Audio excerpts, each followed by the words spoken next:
जय श्री राम। दोस्तों, गणगौर व्रत 2025 में कब है, कब रखना है गणगौर का व्रत, किस तारीख को मनाया जाएगा गणगौर, गणगौर का महत्व क्या है, गणगौर की पूजा विधि क्या है और गणगौर की कथा क्या है, आज के इस वीडियो में जानेंगे। गणगौर व्रत चैत्र शुक्ल तृतीया तिथि के दिन रखा जाता है। गणगौर व्रत भगवान शिव और माता पार्वती को समर्पित है। गणगौर दो शब्दों से मिलकर बना है, गण यानी भगवान शिव और गौर यानी कि माता पार्वती। यह व्रत सुहागन महिलाएं अपने पति की लंबी आयु के लिए रखती हैं। इसके अलावा कुंवारी कन्याएं भी इस व्रत को रखती हैं ताकि उन्हें मनचाहा वर मिले। धार्मिक मान्यताओं के अनुसार गणगौर का व्रत रखने से भगवान शिव और मां पार्वती का आशीर्वाद प्राप्त होता है। दोस्तों, जानते हैं कि ये किस तारीख को मनाया जाता है या मनाया जाएगा इस बार 2025 में। दोस्तों, हिंदू पंचांग के अनुसार गणगौर व्रत चैत्र नवरात्रि की तृतीया तिथि के दिन मनाया जाता है। इस बार गणगौर का व्रत 31 मार्च सोमवार के दिन रखा जाएगा।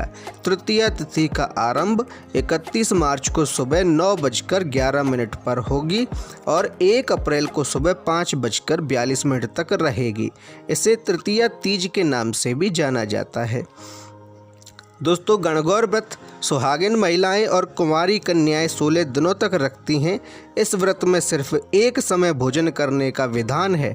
साथ ही महिलाएं इस दिन 16 श्रृंगार करती हैं और माता पार्वती और भगवान शिव से अपने पति की लंबी आयु की कामना करती हैं।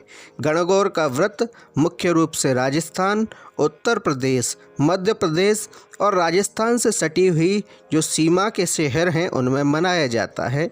दोस्तों, गणगौर की पूजा विधि बहुत ही सरल है, बहुत ही सिंपल है। गणगौर व्रत की पूजा के लिए मिट्टी से भगवान शिव और माता पार्वती की मूर्ति बनाई जाती है।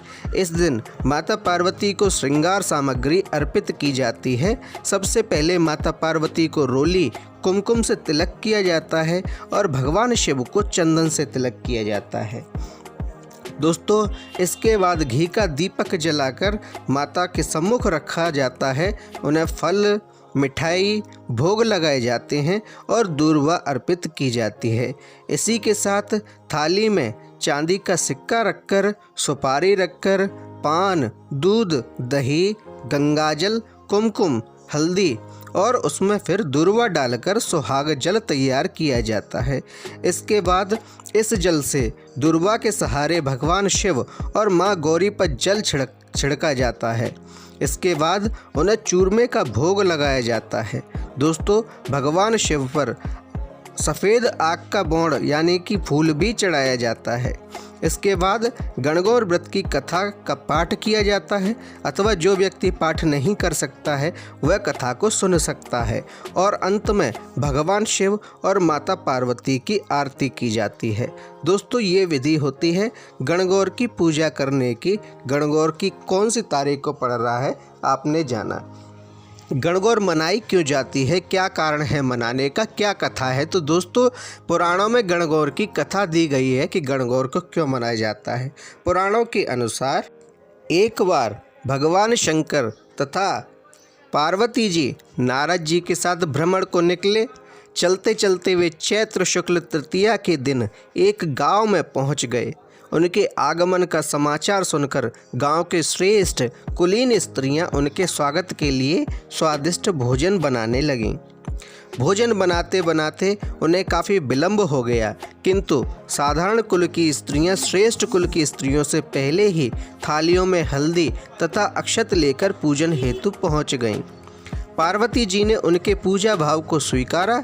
उसके बाद सारा सुहाग रस उन पर छिड़क दिया। वे अटल सुहाग प्राप्ति का वरदान पाकर लौटी। तत्पश्चात उच्च कुल की स्त्रियां अनेक प्रकार के पकवान और गौरी जी और शंकर जी की पूजा करने पहुंची। सोने चांदी से निर्मित उनकी थालियों में विभिन्न प्रकार के पदार्थ थे।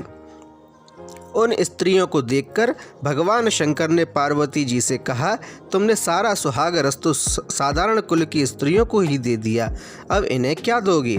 पार्वती जी ने उत्तर दिया, प्राणनाथ, आप इसकी चिंता मत कीजिए। उन स्त्रियों को मैंने केवल ऊपरी पदार्थों से बना रस दिया है, इसलिए उनका रस धोती में रहेगा, परंतु मैं इन उच्च कुल की स्त्रियों को अपनी उंगली चीरकर अपने रक्त का सुहाग रस दूंगी।